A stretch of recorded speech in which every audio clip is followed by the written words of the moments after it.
નાર ગામમાં વરસાદ પડી રહ્યો છે। અત્યારે પાણી ભરાઈ ગયું છે નાર ઇન્દિરા કોલોનીમાં। જો હું બતાવું તમને, ઘરમાં પાણી બી ભરાઈ ગયું છે। જો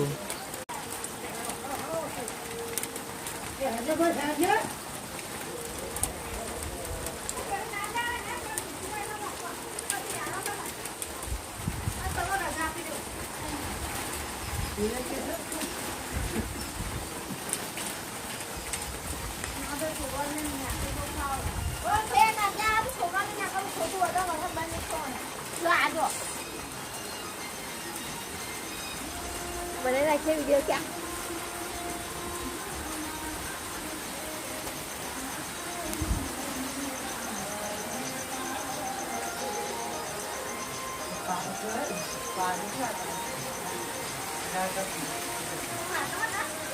हमारी टार्जन भी डूब चुकी है।